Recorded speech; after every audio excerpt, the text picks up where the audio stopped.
Bueno, un saludo para todas y todos los voceros, las voceras de las aldeas de la Misión Sucre. Felicitaciones a todas y a todos. Me llena de mucha felicidad estar en esta actividad. Es una lucha histórica que la Misión Sucre, que es la columna vertebral de la política universitaria del comandante Chávez de la Revolución, tenga un gran movimiento estudiantil y además sea la columna vertebral del movimiento estudiantil venezolano.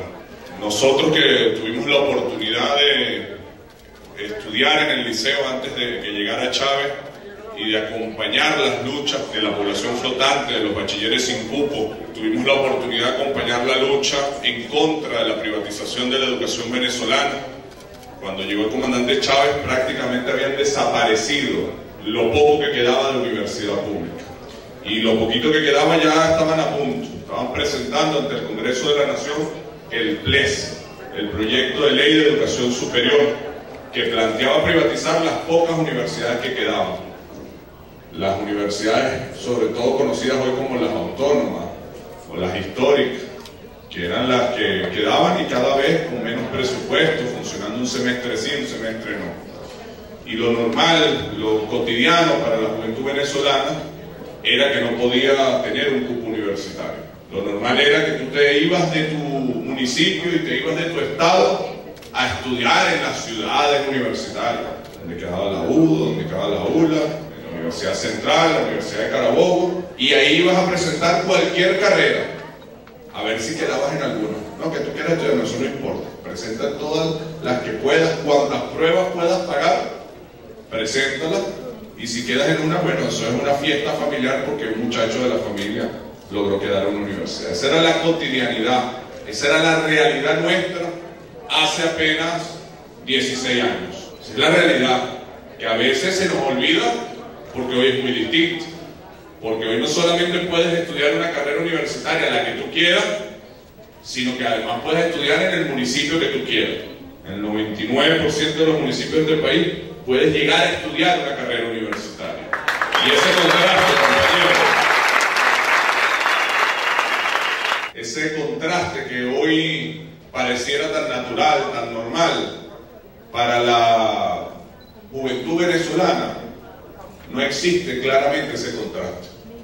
Porque muchos jóvenes que han crecido al calor de la revolución y que ahorita se están graduando del liceo y están entrando a una universidad y tienen la seguridad que cuando terminen el año escolar, ahorita en julio, van a tener un cupo universitario. El debate no es si tienen o no tienen un cupo universitario. El debate es en qué universidad entran. Ese es el debate hoy de la juventud venezolana. Empezar a evaluar en qué carrera, en qué universidad. No empezar a evaluar, ¿será que puedo o no puedo entrar en una universidad? Hoy un joven venezolano que esté en quinto año, en sexto año en una escuela técnica, no está pensando, Dios mío, ¿será que podré seguir estudiando cuando termine el bachillerato? Está pensando en, Dios mío, ¿dónde iré a estudiar?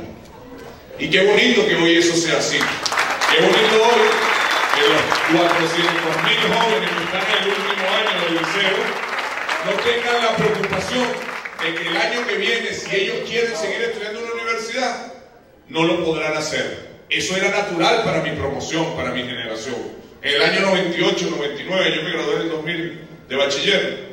La preocupación fundamental es que era casi seguro de que tú no ibas a conseguir un cupo universitario.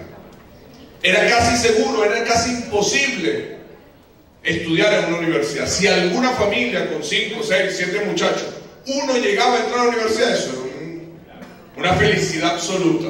Hoy, 16 años después, es normal, es natural que todos los que quieran estudiar una carrera universitaria la puedan estudiar.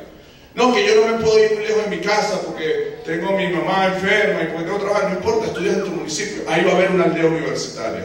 Hoy la juventud venezolana, para ella no es un problema conseguir o no conseguir un cupo universitario. Pero eso pasa y solo pasa porque por estos lados pasó el comandante Chávez. Eso pasa, compañeros, porque llegó el comandante y mandó a parar el proyecto de ley de educación superior que se discutía en el Congreso. Y dijo, no, aquí en Venezuela no se va a privatizar la educación. Porque sí hay gente que dice, no, la educación no la metamos en el debate político. No, es que hay dos formas de ver la educación, dependiendo de tu posición política. Si tú eres capitalista, la educación es un negocio y por lo tanto estudia aquel que pueda pagar la educación, que era lo que planteaba quien hoy es oposición cuando era gobierno, que es lo que plantea los aliados de quien hoy es oposición. ¿O qué están haciendo en Brasil? ¿Qué están haciendo en Argentina? Privatizando el derecho a la educación.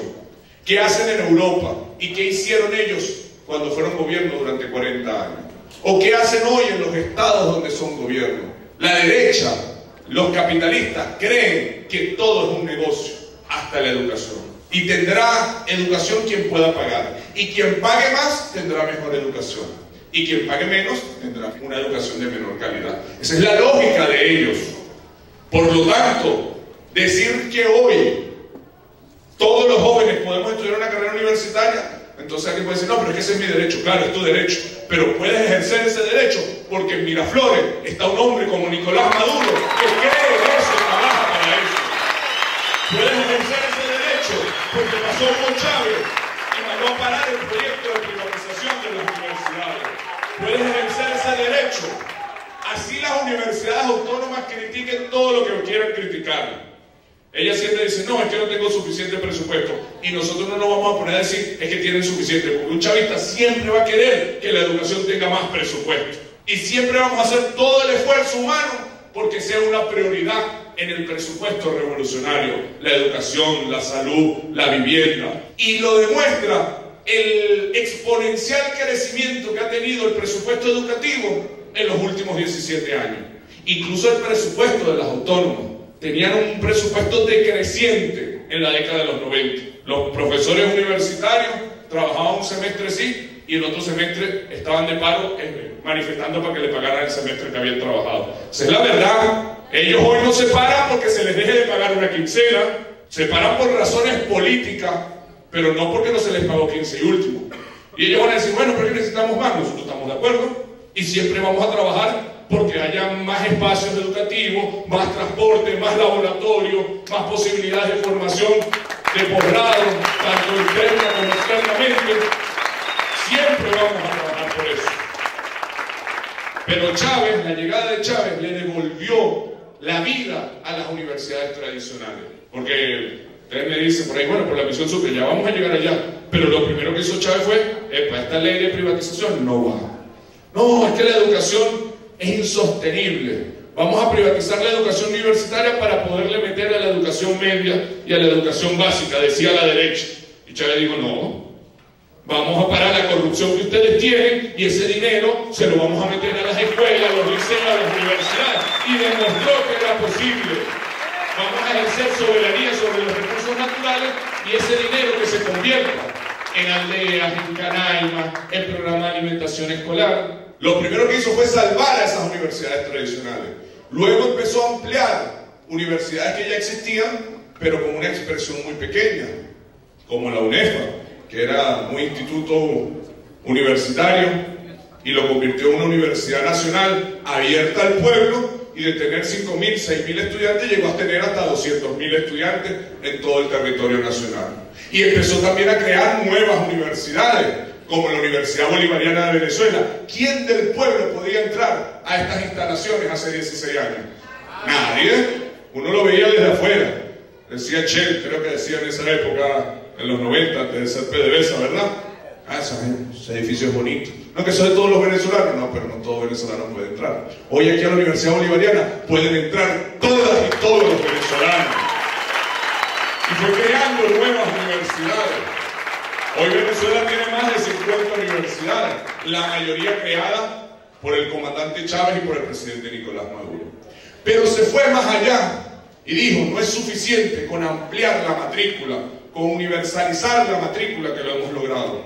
Hay que territorializarla, hay que municipalizarla. Y los académicos decían, no, eso no es posible, porque ¿cómo hace con los laboratorios y los doctores y no sé qué cosa? Pero es que ¿de qué sirve el conocimiento si no es para transformar la realidad concreta del territorio?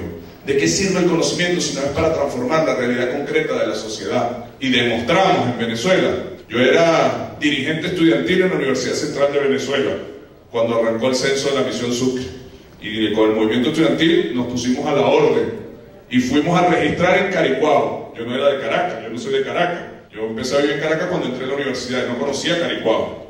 Y me fui para una estación de Caricuao el primer día que tocaba el registro y me tocó ahí. Eso eran miles de muchachos y de no tan muchachos, que tenían años.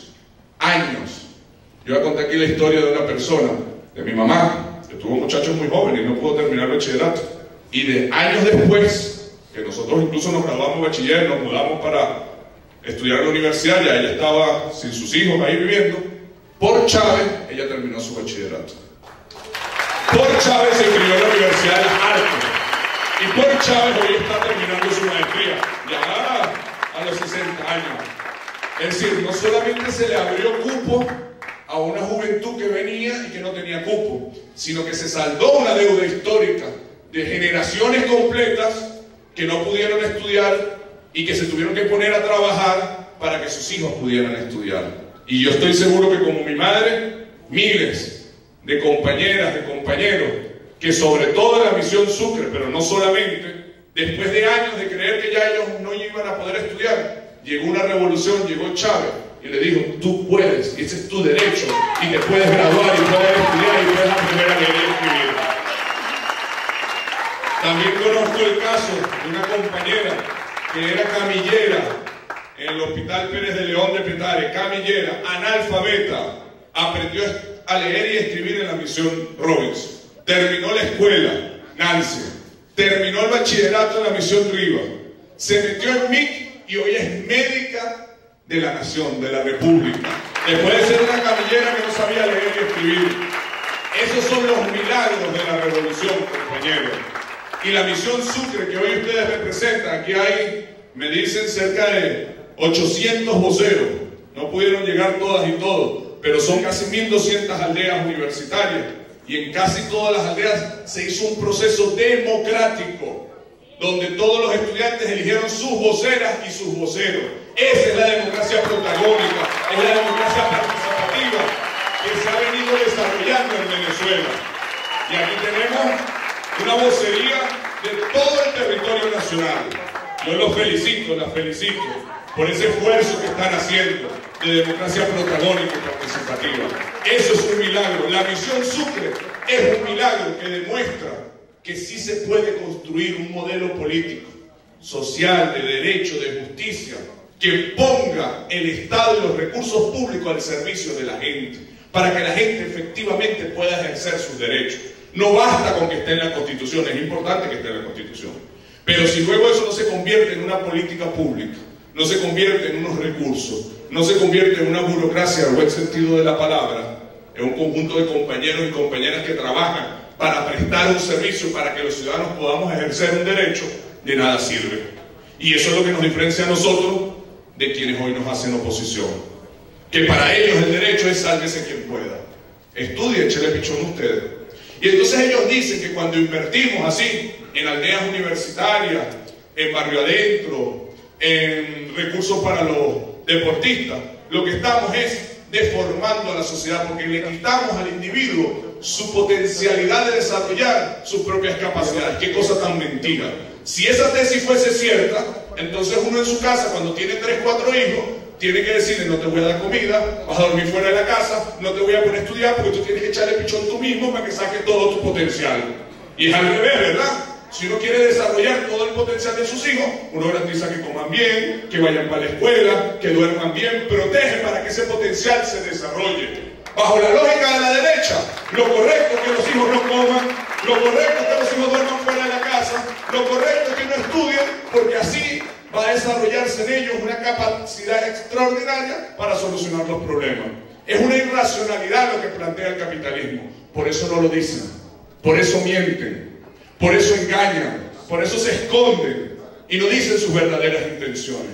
Pero yo digo, miren, la derecha venezolana gobierna 3 estados. Aquí hay gente de Miranda, ¿verdad? Hay gente de Lara, hay gente de Amazonas. Ayer yo estuve en Amazonas. Eso da tristeza. Estuve reunido con maestros de la gobernación, Y yo no conozco, aquí deben haber gente que estudia Derecho aquí, yo no conozco en la Constitución venezolana, en las leyes venezolanas, figuras que permitan contratar a un maestro por debajo del salario mínimo. Bueno, el gobernador de Amazonas, con una figura que él se creó, tiene a maestros contratados ya durante 7 años y les paga 5.000 bolívares. Eso es esclavismo, eso es violación de los derechos humanos. Y se le mandan todos los recursos. Ahora, lo que yo iba a decir de esos 3 gobernadores, pues ellos viven criticándonos a nosotros. No, que si la educación no sirve, que si la salud no sirve, que si la seguridad no sirve, que si la vivienda no sirve. Y nosotros no nos vamos a poner a decir que todo lo que hacemos sirve. Nosotros hacemos muchas cosas buenas, pero tenemos muchas cosas que corregir. Tenemos muchas cosas que mejorar. Aquí los voceros nos han dicho un grupo de ideas para que la misión Sucre sea mejor. Ellos dicen que los chavistas no son críticos. Yo digo, ustedes no conocen los chavistas. Nosotros nos reunimos 2 chavistas y criticamos al tercero, que no vino. Somos criticones por naturaleza. Ahora, una cosa es que seamos criticones y otra cosa es que no vamos a defender la revolución. Son cosas distintas. Son cosas distintas. Pero nosotros sabemos que a pesar de que hemos hecho muchas cosas, de que nos sentimos orgullosos de los 10 millones de estudiantes, del millón de viviendas, de los 3 millones de pensionados, no nos sentimos satisfechos. Y queremos más y lo queremos mejor. Y tenemos derecho a más y a mejor. Ahora, una cosa es la crítica y otra cosa es que ellos nos critiquen a nosotros, porque ellos no tienen nada que mostrar. Está bien, digamos que todo lo que nosotros hacemos se puede mejorar, es verdad. Pero que el gobernador de Miranda, de Amazonas o de Lara me muestre una casa que hace mejor que la Misión Vivienda, o me muestre una aldea universitaria que sea mejor que la de Misión Sucre, o me muestre su policía que sea mejor que la Policía Nacional, donde es uno de los temas más débiles, el tema de la seguridad, ¿verdad? Bueno, está bien, entonces tú, si me vas a criticar, tienes que ser mejor que nosotros. Una cosita que me puedas mostrar. Entonces, esa es la muestra. Ellos no tienen poco tiempo gobernando, porque el gobernador de Amazonas tiene 16 años gobernando. El gobernador de Miranda tiene 16 años gobernando, 8 como alcalde y 8 como gobernador. El gobernador de Lara tiene 16 años gobernando, 8 como alcalde y 8 como gobernador. Entonces, ¿qué dicen ellos? No, lo que pasa es que no tengo plata. Dios mío, imagínense que fuese el presidente ahorita y el petróleo hubiese bajado. Empiezan a decirnos, hay que quitar la Misión Sucre, hay que parar la Misión Vivienda, hay que congelar las pensiones, hay que aumentar la edad de pensión, hay que cerrar los guargadentros porque no tengo plata. Es lo que hubiesen hecho. Nicolás Maduro ha dicho, estamos en una situación difícil, va a haber cosas que no podremos hacer a la misma velocidad, pero no será la política social lo que vamos a detener. Aquí no se cierra una aldea universitaria, no se cierra una escuela, no se cierra un guargadentro, se construyen más viviendas. Y es importante, compañeras, compañeros, que ustedes sean capaces de contrastar los modelos sin negar la crítica. La crítica es necesaria. Pero si uno no defiende lo que tiene, porque le parece normal, porque le parece cotidiano, lo puede perder como están ahorita los argentinos y los brasileños, que están perdiendo todas sus reivindicaciones sociales. Y en vez de estar ahorita peleando para que la aldea esté mejor, para que la aldea le hagan mantenimiento, para que arreglen un aire que se dañó en un estado que es caluroso, tendrían que estar peleando en la calle para que no cierren la aldea, para que no voten profesores, para que no disminuyan pensiones. Uno elige las luchas que da, pero para poderlas elegir tiene que tener mucha conciencia política. Primero que le pido, muchachos, muchachas, compañeros, compañeras, es que en la agenda de lucha de este movimiento estudiantil, que estoy seguro se convertirá en una de las fuerzas políticas más importantes de la revolución bolivariana, tengamos muy claro de qué lado de la historia estamos, qué ideales defendemos, qué modelos defendemos. Hemos logrado mucho y hay que mantener esas banderas en alto. Hay que mantener la bandera de la universalidad. Aquí más nunca puede llegar al poder alguien que plantee que la educación no es un derecho, que la educación es un negocio. Y eso amerita un trabajo de ustedes más allá de las aulas de clase. Aquí más nunca puede llegar al poder alguien que plantee cerrar la Misión Sucre o disminuir universidades públicas. Y quienes hoy nos critican es lo que hicieron cuando fueron gobierno, es lo que hacen donde son gobierno y es lo que hacen sus aliados. Tengamos mucha conciencia de eso. También, aparte de mantener la universalidad y la municipalidad como bandera, tenemos que recoger otras banderas. Ustedes lo planteaban, la agenda de calidad. Nosotros tenemos derecho a tener una mejor educación. Bueno, hay que trabajarlo. Yo estoy de acuerdo con cosas que ustedes plantean, que tienen que ver con los posgrados, que tienen que ver con el tema de la titulación, que tienen que ver con el tema de la infraestructura. Tal vez ahorita es el momento más difícil económicamente, pero bueno, si es difícil significa que la velocidad no será la misma, pero no que vamos a cambiar la dirección. La dirección es tener una educación pública, gratuita y de calidad. El ritmo con el que vamos a avanzar, bueno, nos lo irán marcando las circunstancias económicas. Si el petróleo está a 100, seguramente iremos más rápido. Si el petróleo está a 20, iremos a 20 y no a 100. Nos iremos administrando los ritmos, pero nunca el rumbo. Jamás el rumbo. Tenemos que trabajar también la pertinencia. También la pertinencia. Y esto es un debate. La educación tiene que servir para construir un país. No me sirve a mí graduar 60.000 médicos si los médicos se van a ir de Venezuela. Si no están dispuestos a ir a las comunidades indígenas, si no están dispuestos a ir a los barrios, si no están dispuestos a curar al enfermo, si no están dispuestos a construir una política de salud distinta. No me sirve formar 60.000 arquitectos, qué buenos somos, formamos 60.000 arquitectos y no hay quien le construya una vivienda al pueblo. No sirve formar 60.000 ingenieros y no hay quien siembre la tierra. Si la educación no tiene pertinencia con las necesidades y con el proyecto político, no es una educación de calidad. La calidad está directamente relacionada a los objetivos, y el objetivo nuestro es construir un país donde todas y todos vivamos con dignidad. ¿Y qué significa eso? Bueno, que la gente tiene derecho a tener una casa digna, tiene derecho a comer, tiene derecho a acceder a medicina, tiene derecho a tener un sistema de transporte público, tiene derecho a tener una vida cultural. Todo eso lo tenemos que hacer los hombres y las mujeres. No nos va a caer del cielo, no lo podemos comprar. Por lo tanto, todo lo que formemos en nuestras aldeas, en nuestras escuelas, en nuestras universidades, tiene que contribuir a que eso sea posible. El objetivo es tener una patria productiva.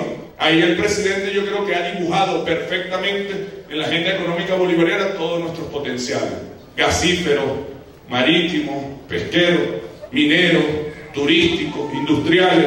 Bueno, entonces las aldeas, la universidad, la educación, tiene que contribuir a esa agenda económica bolivariana. Tenemos una aldea a veces en un municipio, claro, ahí hay varios factores. A veces uno dice, bueno, lo ideal en este municipio es tener X ingeniería, pero no tienes la tecnología para el laboratorio o los profesores. Y lo que tienes ahí es para dar historia, derecho, comunicación, que son esas carreras teóricas que es más fácil con una conexión de internet, un profesor. Eso también es parte de la verdad. No siempre las condiciones se adaptan a las necesidades. Bueno, pero iremos generando condiciones. Mudaremos unos estudiantes de ese municipio a una universidad con residencias estudiantiles para que se formen y para que después generen las condiciones en su municipio. A veces las cosas no hay que hacerlo, sino pensando en el tiempo, con una visión estratégica. Pero lo importante es que esté claro que si el municipio tiene potencial agrícola, la agricultura y las carreras afines tienen que estar relacionadas con el plan de desarrollo. No es que aquí solo queremos estudiar Derecho, Comunicación Social, con el respeto a los abogados y las abogadas. También la justicia es un elemento del plan de desarrollo, pero hay un potencial agrícola ahí que necesitamos formarnos para poderlo desarrollar. ¿Cómo desarrollo todo el arco minero si no sabemos de minería? ¿Cómo desarrollo todas las fajas petrolíferas si no sabemos de petróleo? ¿Cómo desarrollo las 30 millones de hectáreas cultivables si no sé de siembra? Si no sé de ingeniería asociada a los procesos de siembra y de procesamiento de alimentos. Es decir, el conocimiento no es un título, compañero, compañera. El conocimiento es una herramienta para transformar la realidad.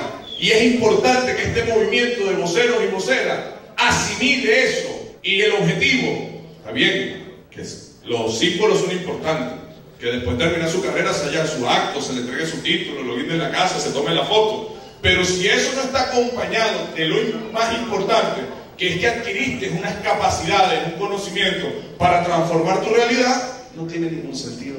No tiene ningún sentido.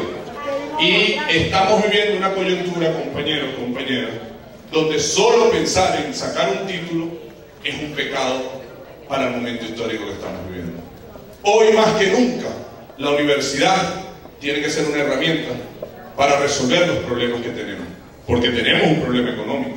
Bajaron los ingresos petroleros y nos dimos cuenta con mayor crudeza de la dependencia que tenemos de los ingresos petroleros. ¿Quiere decir eso que vamos a dejar de administrar el petróleo? No. Cada vez con más soberanía, tenemos que estudiarlo. Pero no solamente de eso podemos vivir. y tenemos indiscutiblemente muchos potenciales, porque no es que Venezuela es un desierto donde bajó el petróleo y no hay nada que hacer sino sentarnos a esperar que el petróleo vuelva a subir. No, bajó el petróleo y tenemos tierra, tenemos diamantes, tenemos oro, tenemos bauxita, tenemos gas, tenemos espacios para el turismo, tenemos agua dulce y tenemos amor y gente para poner a producir este país. Y no podemos negar que esa coyuntura económica nos genera una dificultad social y nos genera una dificultad política. Y nada de lo que estamos hablando es posible si no mantenemos el poder político. Así que una tarea es mantener la universalidad y la municipalidad de la educación. Otra, mejorar esa educación y darle más pertinencia. Pero otra también es mantener la unidad del chavismo y construir las mayorías necesarias para mantener el poder político, para que todo lo demás sea posible. No hay manera de mantener la universalidad si no mantenemos el poder político. No hay manera de mantener la municipalidad si no mantenemos el poder político. No hay manera de mejorar la calidad de la misión Sucre si no mantenemos el poder político. No hay manera de desarrollar la agenda bolivariana si no mantenemos el poder político. Y esa es una tarea que no puede ser solo de Nicolás, que le está echando un camión y que me pidió que les diera un abrazo y un saludo a todos estos voceros y voceras. Pero que la única forma de mantenerlo es haciendo el trabajo aldea por aldea, salón por salón, comunidad por comunidad, calle por calle, familia por familia, que nos permita mantener una vanguardia unificada y desplegar esa vanguardia para construir mayoría. Y eso solamente lo puede hacer un movimiento de voceras y voceros como el que ustedes están creando. Por lo tanto, mi admiración, mi respeto y mi agradecimiento. ¡Que viva la misión Sucre!